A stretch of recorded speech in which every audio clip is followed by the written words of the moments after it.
Okay,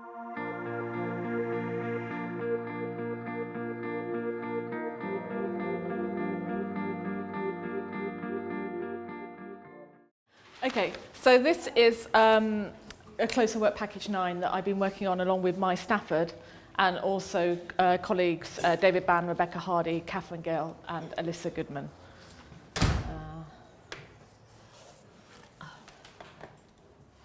So my talk is comprising a bit of background to the study, an approach to using data from free birth cohort studies, and also I'm going to present some very initial findings, so very preliminary at the moment. This is very much still a work in progress. So first of all, a bit of background. So there's quite a lot of evidence which has looked at how the childhood environment is associated with poorer mental health in adulthood using life course methodology. Many studies previously published have considered individual elements of the childhood environment. So, for example, parental divorce has been associated with poorer mental health in adulthood, separation from mother, childhood socio-economic position, parental bonding and family relationships, and also adverse childhood experiences such as experiencing violence in childhood or abuse in the home. But there's very little work which has actually looked at childhood environment as a whole, and we know that risk factors in childhood tend to co-occur. So those children who experience more poverty in childhood are also more likely to experience adverse psychosocial environment as well. So there's fewer studies which have considered the multiple domains covering both the material and the psychosocial risk factors. There's a couple of examples here. So the first study by Ferguson and colleagues was carried out on a sample in New Zealand, and they looked at the background of adolescents with problem behaviours, and they looked at the socio-economic and also the family psychosocial, such as parental adjustment, impaired child rearing and parenting, family instability, antenatal and perinatal problems. And then the study by Rogers, using data from the National Survey of Health and Development, looked at the socio-economic and the psychosocial factors as well in childhood. There's less research which has looked at childhood environment and adult mental well-being. Mental well-being is a key component of health. It's also an indicator of healthy aging, with those who have higher mental well-being having lower mortality rates. Mental well-being is a multidimensional construct. It's consisting of positive emotions, such as like happiness, and this is known as hedonic well-being, or positive mental functioning, or realizing one's potential, or leading the life that you feel is satisfying, and that's called eudaimonic well-being. There's very few studies which have looked at multiple domains of childhood and adult mental well-being. This study here by Richard Layard and colleagues used a national child development study, and they looked at family economic circumstances, family psychosocial factors, and also childhood development as well. Each of these were associated with adult well-being apart from the family psychosocial factors. Also, we realised that child development could be an outcome in its own right as well. It could be all on the explanatory pathway, as those children who have more development problems could come from an adverse childhood environment in the first instance. And then this is a study by my Stafford and colleagues using the National Survey of Health and Development, again looking at the socio-economic circumstances and the family psychosocial circumstances, and then the child health and mental well-being. And they identified that the family socio-economic circumstances were not associated with adult mental well-being, but the family psychosocial environment was. So parental bonding, maternal mental health, and childhood illnesses were predictors independently of adult mental well-being. So this was the starting point for the closer work package. So the aim of the closer work package was, are there any cohort differences in the association between family socio-economic position and adult well-being? And also, how is a family socio-economic position associated with other aspects of the childhood environment across cohorts? So we wanted to take this work done by Mai and kind of replicate it on the other birth cohorts. So these were the actual aims of the CLOSER project. So the first aim was to collate the prospective data from each of the cohorts on the childhood domains likely to be relevant to adult mental well-being. So we chose 5 childhood domains: family socio-economic circumstances, child rearing and parenting, family instability, parental health, and child health and behaviour. And we used a coordinated approach to the analysis. We basically found predictors within each of these domains, which conceptualise these domains as predictors of adult mental well-being from across the cohorts. And then we wanted to describe the associations between childhood social class and other childhood factors to understand similarities, differences across the national birth cohorts in the associations with adult mental well-being.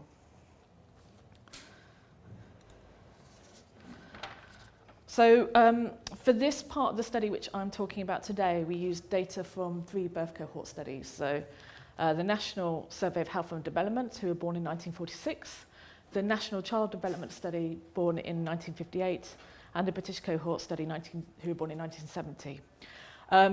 For the first part of analysis, when we just looked at father social class and adult mental well-being, we also used data from the Hertfordshire Cohort Study, who were born in the 1930s.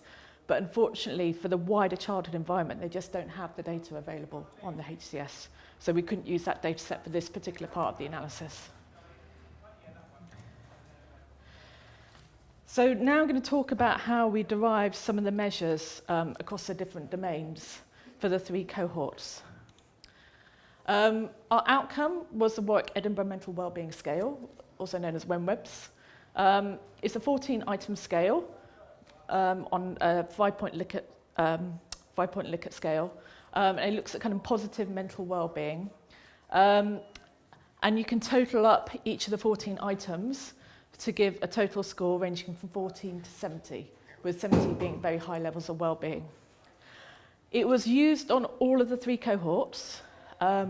Unfortunately, it was measured at different ages on the 3 cohorts, so we couldn't really control for age or cohort effects.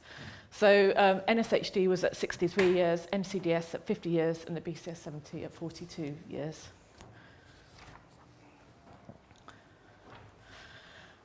So our overall approach to kind of making the data as comparable as possible was we recognised that there were a lot of limits to using data which had been collected previously as regard to harmonisation. So our approach was to try to identify variables that captured similar constructs. So they might not be directly comparable with one another, but they were basically capturing the same construct. We had a coordinated approach to the analysis to assess whether the relative importance of a domain is similar across the cohorts. And also we derived, where there was multiple measurements of a certain exposure in childhood, this was particularly relevant for the socio-economic variables, we derived averages or cumulative scores. And we used, where it was possible, data which had been collected at the same ages on each of the cohorts. This is still very much a work in progress, as I mentioned earlier, and some of the derivations may change with time. So I'm going to talk about how we derived the measures on 3 of the childhood domains. The first one was the family socio-economic measures. We were lucky enough with father social class and parental education to use the harmonised variables from a previous CLOSER work package, which Claire Crawford and Brian Dodgen had worked on. And these were fully harmonised measures, so which was really great. We could directly compare the cohorts using these measures. We used a score of overcrowding in childhood at multiple time points. It was a mean score, and it was in persons per room. And I know Noriko is going to be talking more about her work on harmonising these, but we basically created our own measure of overcrowding. And the BCS-70 only collected overcrowding at one time point, where the other surveys collected it at multiple time points. We then looked at lacking any household amenities in childhood, so at multiple time points. So they lacked either a bathroom, kitchen or hot water. And this was at 2 time points in childhood. On the BCS 70, they only, at age 10, they didn't include hot water. So we kind of assumed that everyone at age 10 on the BCS 70 had access to hot water.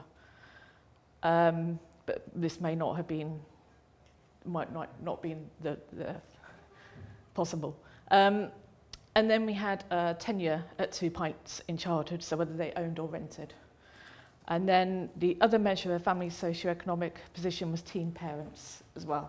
So any cohort member had a parent under the age of 20 when they were born. And these are the descriptives of family socio-economic position across the cohorts. So the variables on family socio-economic position were the most comparable across the cohorts. There's been changes, understandably, in the distribution of them. So father social class has changed across the cohorts, as has parental education, with higher prevalence of longer spent in education in the BCS 70. Overcrowding has reduced in the BCS 70.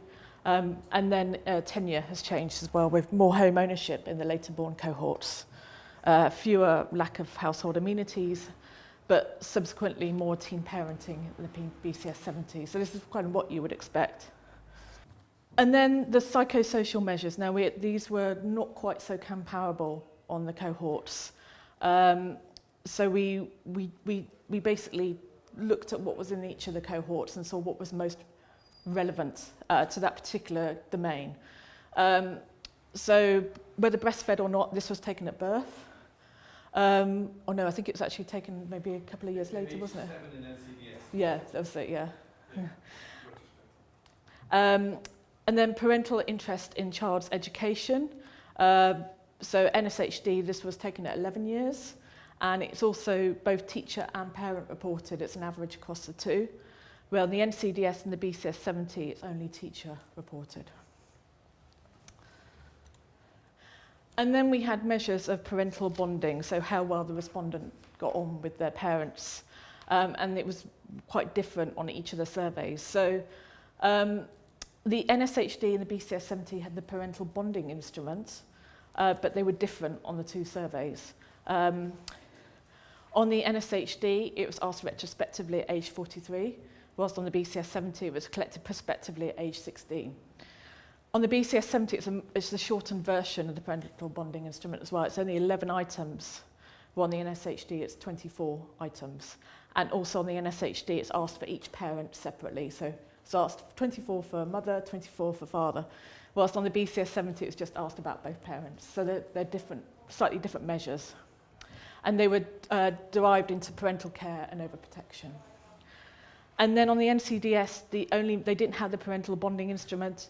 All they had was how well the cohort member got on with their parents. And that was collected at age 16.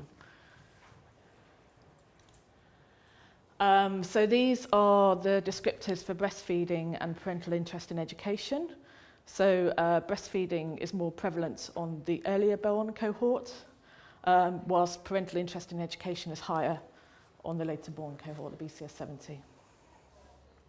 I didn't want to show you the descriptives for parental bonding because they are so different. And then the other domain which we derived was family instability. So parental divorce, so whether the cohort member experienced a divorce up to the age of 16 years.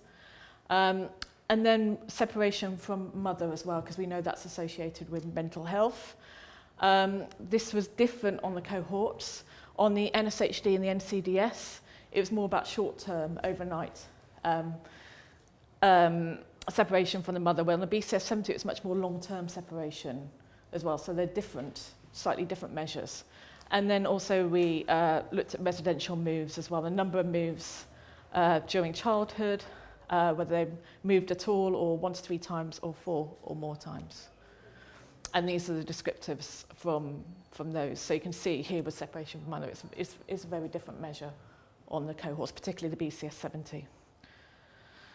Parental divorce is also much more prevalent than the BCS 70. So now I'm just going to talk about some initial findings that we've been doing using our derived measures. Our sample is all those who had a valid WEMWBS measure, so the wellbeing outcome. For any missing data on any of the exposures, we used full information maximum likelihood. And we used linear regression as data because WEMWBS was a continuous variable which is normally distributed. All the coefficients I'm going to show you are standardized so that we can compare the effect sizes. And then we ran 3 models. The first model was just adjusting for sex. Then we adjusted for also mutually adjusted within each domain, and then additionally adjusted for father's social class because we want to see whether there were whether the differences could be explained by the socio-economic variables. So this is family socio-economic position, adult mental well-being. I'm only showing the NCDS and the BCS-70 because there was no association between these variables and well-being on the NSHD.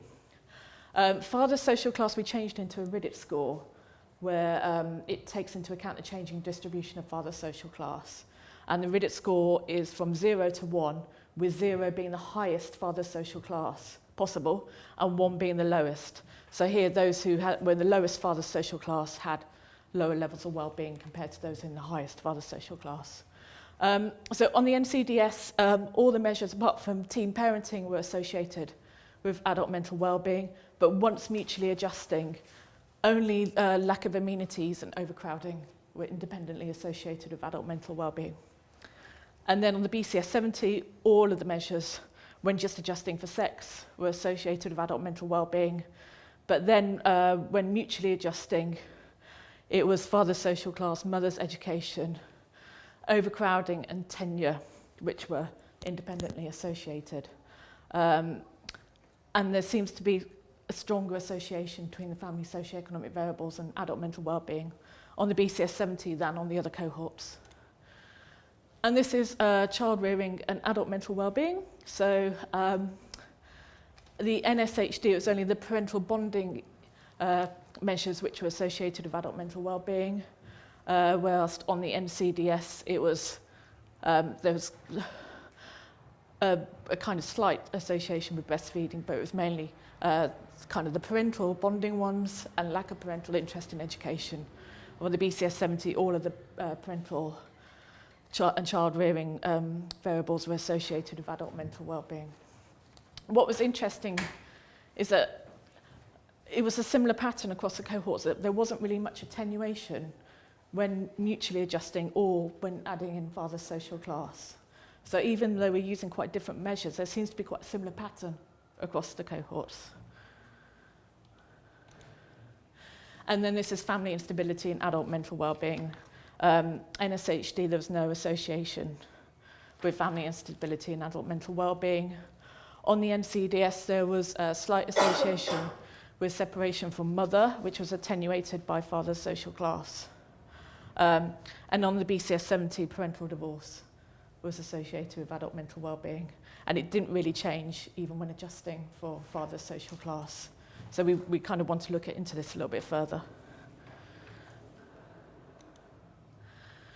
So to summarise, the family socio-economic circumstances were associated with adult mental well-being in the NCDS and the BCS-70, but not in the NSHD. And it seems to be a stronger association in the BCS-70 as well.